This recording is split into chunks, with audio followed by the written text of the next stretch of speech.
Aduh, Lemes banget sih hari ini. nggak tahu nih, karena puasa kali ya. Tapi tadi sahur. Sahur sih, tapi nggak tahu nih kenapa masih lemes aja nih. Tapi nggak sakit. Enggak, cuma lemes aja, nggak tahu kenapa puasa mungkin. Tapi harusnya sih enggak ya. Harusnya sih bisa loh. Kalau puasa kita dijalankan dengan benar, harusnya kita tetap produktif. Masa sih? Iya. Kita tanya aja yuk. Tanya Pak siapa Ustadz. nih?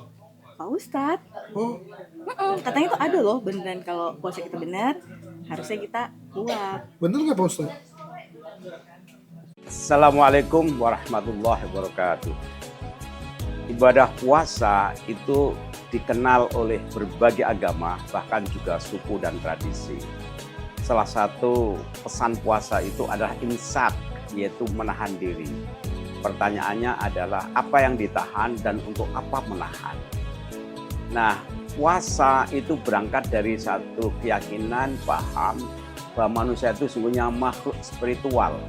Dalam diri kita itu ada spiritual and moral power yang pada hari-hari biasa ini kadang-kadang terdominasi, terjajah oleh orientasi nafsu yang bersifat hewani, badani, yang orientasinya itu mengejar pleasure. Jadi hidup itu sungguhnya kan sederhana saja, yaitu avoiding the pain, looking for the pleasure. Bagaimana mengejar kenikmatan fisik dan menghindari sakit. Tapi manusia sungguhnya karena makhluk spiritual ada satu orientasi hidup yang lebih tinggi dari itu. Nah, oleh karena itu dan puasa, bagaimana agar kita membangkitkan, momentum puasa itu menghidupkan, bangkitkan agar kembali dalam diri kita itu yang memimpin adalah kekuatan moral spiritual. Jadi spiritual leadership dan moral leadership itu dimulai dalam diri kita. Kalau seseorang berhasil menumbuhkan kekuatan moral spiritual, maka nanti ucapannya, tindakannya, perilakunya juga akan terkendali oleh prinsip moral tadi. Dan ketika dia nanti masuk dalam satu lingkaran yang lebih besar, entah itu bisnis, masyarakat, politik, nilai-nilai itu akan memberikan satu guidance. Nah, dengan demikian makanya bulan puasa itu bulan bukan sekedar diartikan sebagai penebusan dosa, itu iya. Tapi lebih dari itu, puasa itu adalah bulan untuk membentuk, meningkatkan kualitas leadership dalam hidup kita. Oleh karena itu diharapkan impact puasa itu akan terlihat pada pasca puasa, bukan puasanya. Jadi orang yang biasa puasa, yang menemukan kembali kekuatan moral and spiritual leadership, maka nanti pasca puasa akan meningkat hidupnya. Sehingga jangan sampai kemudian terjadi satu situasi ironis, puasanya rajin, umrohnya rajin, ibadahnya rajin, tapi korupsi ternyata jalan terus. Itu kan terjadi satu siklik. Mengapa? Karena mungkin salah memahami bahwa puasa itu seakan-akan semata sebagai penebusan dosa. Bukan. Puasa itu kualitas, ya. Kualitas yang harus diraih itulah yang jadi target puasa. Dalam bahasa agama, la'allakum tattaqun, ya. Jadi ada iman melahirkan takwa, takwa melahirkan amal soleh. Amal soleh itu kalau dikaji turunannya adalah hubungan sosial, terbentuknya integritas, moralitas yang baik. Nah, makanya orang yang puasa itu kemudian akan tumbuh satu etos, komitmen, nilai-nilai, nafsu-nafsu mutmainnah, satu dorongan untuk selalu berbuat baik, investasi kebaikan. Karena apa? Karena lewat imsak itu, dominasi, hegemoni, nafsu bahimiyah, nafsu-nafsu yang orientasinya hanya pleasure, itu kemudian bisa dikendalikan. Jadi puasa sungguhnya bagaimana metode untuk mengendalikan diri agar kualitas kefitrian kita, kemanusiaan kita itu terjaga. Oleh karena itu semua agama kalau ditelusuri pesannya seperti itu. Berangkat dari premis bahwa kita itu makhluk spiritual dan spiritualitas itu akan selalu tumbuh powerful kalau selalu dikaitkan dengan energi ilahi, sehingga nafsu-nafsu yang mutmainnah, ya, nafsu-nafsu dorongan-dorongan yang baik itu yang kemudian mengendalikan orientasi kita. Bagi Ya, anak-anak muda ini penting sehingga dia punya etos ya. Etos berprestasi, etos untuk hidup hemat, etos untuk selalu berbuat kebaikan, etos hidup produktif. Dengan demikian, dampak puasa itu terlihat dalam satu aktivitas kehidupan. Dalam konteks berbangsa bernegara, puasa menahan diri itu kan kemudian bisa hidup tidak konsumtif, tidak mubazir. Makanya kita lihat bangsa negara walaupun mereka tidak pernah mengatakan puasa, tapi mereka mendapatkan dampak dari spirit puasa, yaitu hidup hemat dan produktif. Ini menjadi pesan penting karena apa? Coba sekali lagi saya katakan, puasa itu la'allakum tattaqun. Orang yang terjaga, tatakun itu artinya kan terjaga, terpelihara. Dari apa? Dari kemungkinan turunnya kualitas kemanusiaan kita. Orang yang puasa hendaknya tadi selalu aware, alert, sadar bahwa hidup itu hendaknya dikendalikan dengan nilai-nilai moralitas, spiritualitas, jangan sekedar mengejar pleasure, yaitu kenikmatan fisikal. Di situ salah satu pesan imsak itu. Nah, dalam konteks kita di Indonesia ya, puasa itu memang yang intens itu selama bulan Ramadan 30 hari.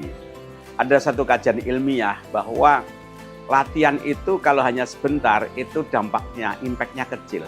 Tapi kalau dilakukan at least 30 hari itu akan terasa dampaknya. Nah, bidang ini Anda bisa tanyakan, diskusikan pada psikolog atau dokter. Jadi puasa tidak semata urusan ulama saja, tapi puasa ini bisa dikaji dari pendekatan medis, psikologis, sosiologis, ini penting sekali. Sehingga makanya ada orang yang ada puasa Senin Kamis, itu mengintensifkan kemampuan menahan diri. Bahkan Nabi memang menganjurkan salah satu cara untuk pengendalian diri itu di samping Ramadan, hendaknya orang juga puasa di bulan-bulan di luar Ramadan. Ini penting ya, cara misalnya ketika puasa, itu kan dibalik kan, siklus kehidupan, ritme hidup itu kan dibalik. Mestinya makan, kemudian tidak makan, mestinya tidur tapi melek, pagi bangun tidur, ini tidak makan. Ini kemampuan agar kita ini punya agility dan flexibility. Jadi pemikiran nafsu yang mulai mapan, kemudian membeku dan membaku oleh puasa itu didekonstruksi ulang. Sehingga terjadi fleksibilitas, agilitas, maka kemudian dibalik. Disinilah sehingga puasa juga dikatakan semacam peremajaan, rejuvenasi terhadap organ-organ, terhadap cara pandang.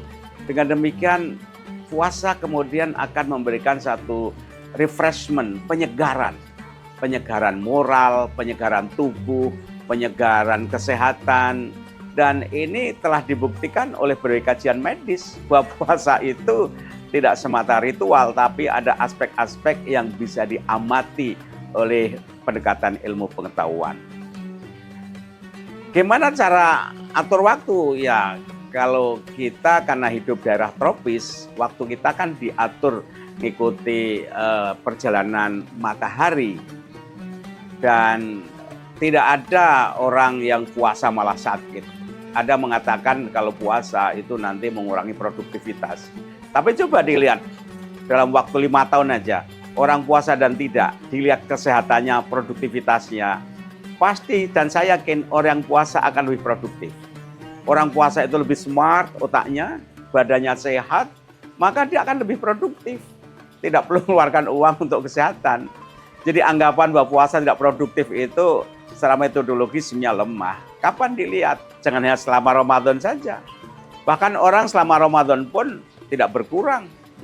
Yang di luar bulan Ramadan kemudian waktunya dikurangi untuk makan-makan, selama Ramadan kan tidak.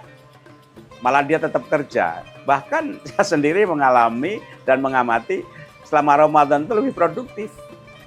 Rapat, baca buku, kemudian berpikir, menulis, itu saya rasakan, saya merasa lebih produktif.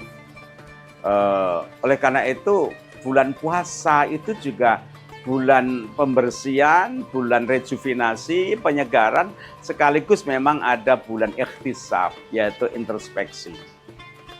Dikatakan oleh Rasulullah bahwa barang siapa puasa, kemudian melakukan muhasabah, introspeksi, maka orang itu ibarat mesin ya. Introspeksi itu kan seperti mobil dibawa ke bengkel, dicek ya, ada spuring, ada balancing. Jadi nanti akan terlihat mana yang kurang bagus, kita membuat satu resolusi, komitmen. Sehingga ada baiknya ya, sangat tip ketika bulan puasa, coba buku-buku apa yang Anda tamatkan selama bulan puasa, amal apa Anda lakukan selama bulan puasa, coba buat checklist. Dan berapa surat-surat pendek yang Anda hafalkan, sehingga nanti kalau jadi imam itu tambahlah suratnya itu. Jadi bulan puasa itu bulan apa ya? Pembelajaran, bulan ilmu, bulan pengampunan dosa, tapi lebih dari itu bulan puasa, bulan perbaikan, peningkatan kualitas diri. Salah satunya introspeksi. Introspeksi ini bisa dilakukan yang lebih baik sungguhnya dalam keluarga. Jangan sendiri, sebab kalau sendiri tidak ada teman dialog. Usahakanlah misalnya dalam keluarga, mereka saling sharing, apa pengamatan, feedback dari kawan-kawan, dari keluarga kita, dari diri kita, kekurangannya apa, yang perlu diapresiasi apa. Kalau tradisi itu dilakukan, maka bulan puasa itu akan memberikan suasana apa ya, bonding, kohesi keluarga itu akan meningkat. Lapar bareng, tidur bareng, buka bareng, kemudian diikuti dengan suasana kebersamaan, dialog, di samping ritual. Saya yakin hal seperti ini akan sangat berharga karena masyarakat modern itu semakin individualistik atau mistik. Kalau bulan puasa ini didesain sedemikian rupa, maka kemudian akan terasa apa ya, sebuah penyegaran, penguatan kembali hubungan keluarga. Bayangkan ya, kalau lapar bareng, makan bareng, sholat bareng, kemudian ngobrol-ngobrol yang di luar bulan puasa itu sulit berjumpa, ini akan memberikan dampak yang bagus. Dengan demikian, saudara sekalian, ujung-ujungnya wajar ya kalau kemudian puasa itu nanti Idul Fitri, yaitu satu Id itu artinya perayaan. Wajar kita rayakan ya, kita rayakan setelah sebulan kita puasa, kita rayakan dengan masak yang khas gitu. Tapi kedua, itu juga artinya kembali apa? Kembali menemukan kefitrian kita, jati diri kita. Jati diri kita itu apa? Jati diri kita itu semuanya we are spiritual and moral being. Kita itu makhluk spiritual dan makhluk moral, bukan semata mengejar pleasure dari fisik, tidak. Nah, dengan demikian, ketika bulan puasa berakhir, kita Idul Fitri berupa tasyakuran. Dan tasyakuran itu salah satu yang diharapkan berbagi kenikmatan. Saya salut ya, tradisi Idul Fitri pulang mudik itu di Indonesia itu luar biasa. Itu tradisi yang diciptakan oleh masyarakat, bukan negara ya, tapi dampak sosialnya, ekonomi besar sekali. Satu, terjadi pemerataan rezeki yang kita raih, ini pada pulang kampung. Kemudian hotel juga banyak tamu, lalu lintas, souvenir. Kemudian lagi muncul kohesi sosial, silaturahmi. Saya berharap bahwa orang-orang kota yang sukses ketika pulang mudik, cobalah membantu misalnya perpustakaan di sekolah, di SD-nya dulu. Atau membuat satu, ya apa ya, mungkin monumen, warisan tiap tahun dibangun, apakah gedung sekolah atau apa. Maka kemudian orang yang sukses di kota itu ketika lebaran pulang kampung bukan pamer kekayaan, tapi mari kita berbagi sebagai rasa syukur atas selesainya puasa kita dan syukur atas keberhasilan kita. Jadi sekali lagi kami ucapkan selamat puasa pada sahabat-sahabat Kompaskom dan juga pada pemirsa semuanya. Semoga kita bisa mendapatkan berkah sebanyak-banyaknya dari bulan Ramadan ini. Wassalamualaikum warahmatullahi wabarakatuh.